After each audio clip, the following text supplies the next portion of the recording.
Sawadee krap, I'm JP Mestanza. Today is Tuesday, August 26th. You're watching Phuket Xtra, brought to you by PVCPhuket.com.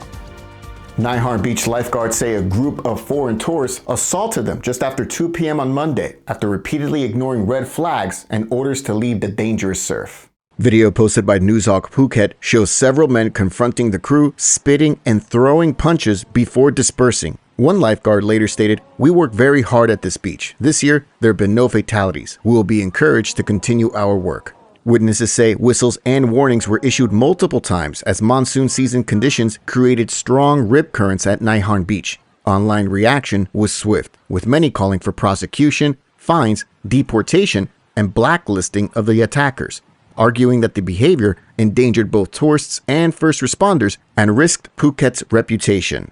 Darren Jenner, Marine Safety Commissioner for Thailand and an ISLA section chief, condemned the violence, urging serious penalties and suggesting Phuket consider giving senior lifeguards limited authority to detain unruly swimmers who defy life-saving orders.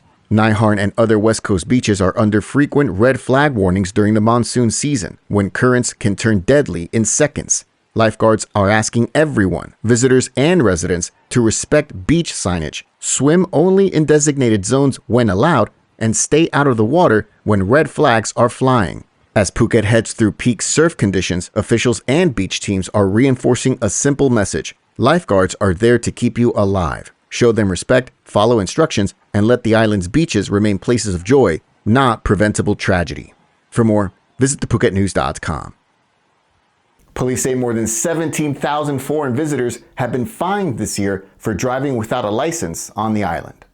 Phuket Provincial Police Commander Major General Sinlert Sukum briefed officials on Monday, noting that from the first 3 weeks of this month, August 1st to 22 alone, officers recorded 1,423 cases of unlicensed driving and 172 cases of riding without a helmet, 1,769 violations in just 3 weeks, although they did not classify how many were Thai nationals versus foreign nationals. But for all of 2025 so far, 2,261 Thai nationals and 17,705 foreigners have been cited for driving without a license. Penalties include fines and, in some cases, vehicle impoundment. Police also stressed that they're taking action against rental operators who hand over vehicles to unlicensed drivers. Major General Senlut Sukum said that Russian nationals currently make up the largest group among foreign offenders, but he believes helmet use among visitors is improving as enforcement continues. Last year, more than 20,000 foreigners were caught without licenses according to police, but no figures were provided on Thai nationals. In a bid to reduce crashes, authorities are upgrading safety measures at several danger points across the island. A new traffic light system at the busy Ban Noen intersection, right in front of the Phuket International Airport, is being installed and expected to go live early next month. For more, visit thephuketnews.com. Provincial officials met Friday to track progress across major road and rail projects, with Vice Governor Samawit Supampai urging agencies to fast-track both near-term relief and long-term upgrades. The priority remains Phase 1 of the Phuket Mass Transit System, known locally as the Phuket Light Rail Project, planned from the airport to Chalong. The Ministry of Transport has ordered the Department of Highways to first finish works on Route 4027, the road that runs through Paklok on the east side of Phuket, so that Mass Rapid Transit Authority construction can proceed with less disruption. A second regional connector, the Tanun Phuket Airport double-track rail, has completed feasibility and initial environmental reviews under the State Railway of Thailand. It's designed to move visitors and workers more efficiently to the mainland and ease highway pressure.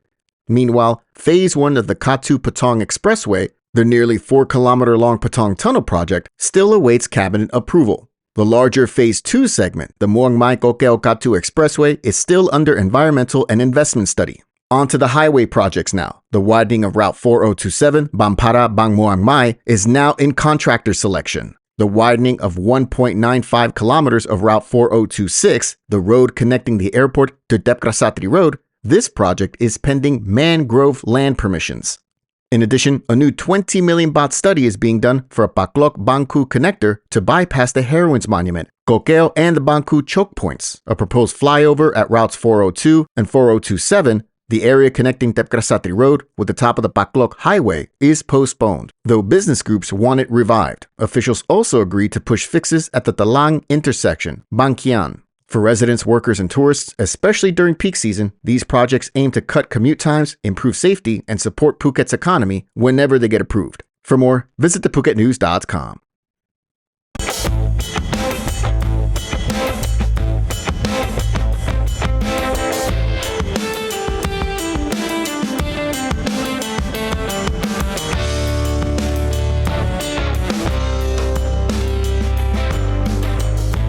Phuket authorities are tightening control of land and housing use, ordering relocations within 30 days in several areas and extending one deadline to September 22nd.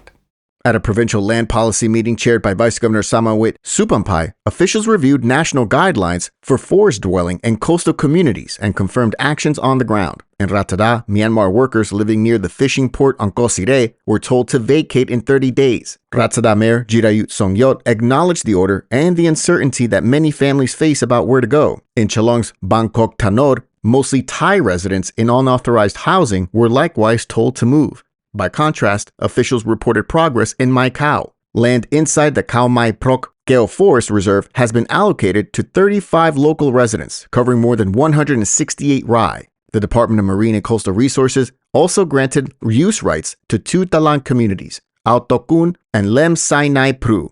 Follow-up talks with MP Chalampong Sangdi, with local officials and state agencies, along with Koh Sireh representatives, clarified enforcement. Of 81 houses listed in the Koh Sireh Community Project, 52 remain. Structures violating conditions must be demolished. If inspections after September 22nd find Myanmar renters still in place, both tenants and owners face legal action. Officials say that the goal is to balance lawful land use, protect reserved forests and coastal ecosystems, and manage growth. For affected families, especially workers who keep Phuket's economy moving, clear guidance and humane support will be critical in the weeks ahead. For more, visit thephuket.news.com. Thailand's Second Army Commander, Lieutenant General Bunsin Paklang, has authorized troops to immediately retaliate if Cambodian soldiers are seen encroaching on Thai soil. The order follows Thai reports that Cambodian forces, believed linked to the bodyguard headquarters of Cambodian statesman Hun Sen, were spotted near the frontier and that a landmine was illegally planted inside Surin province despite a ceasefire. Talks are due this week at the Chongsan Nam crossing in Sisake province under the Regional Border Committee. Thailand's agenda includes coordinating comprehensive landmine clearance along the entire border, not just disputed spots, joint crackdowns on cross-border call center scams, and tighter coordination groups. Bangkok has rejected a Cambodian request to remove barbed wire barriers, saying that they sit on Thailand's recognized boundary. Lieutenant General Bunsin said that any agreements now hinge on Cambodia's leadership. He has instructed Thai units to respond at once to any encroachment, including landmine laying, and asserted Thailand has clear evidence of violations. Questions about Hun Sen's role and the separate court case involving suspended Prime Minister Petongtang Shinawat were described as political matters, unlikely to derail next month's General Border Committee meeting. A court ruling on suspended Prime Minister Petongtang is expected this Friday. For Phuket, this border tension is over 1,000 kilometers from our island. Still, Phuket's economy depends on national stability and traveler confidence, so we'll keep watching official guidance and share any updates that affect travel or security. For more, visit thephuket.news.com. We really appreciate you joining us on this edition of Phuket Xtra, brought to you by pvcphuket.com. We'll see you again on Wednesday. Until then, stay classy, Phuket. Phuket's rapid modernization has made it one of the world's premier holiday destinations. Investors can still buy quality condominiums for as low as $75,000, and luxury properties can go all the way up to $20 million. Condominiums in Phuket are a safe, secure bricks-and-mortar investment, offering foreigners freehold ownership. Call or email Thai Residential, Phuket's #1 trusted real estate advisor, to find your perfect Phuket property.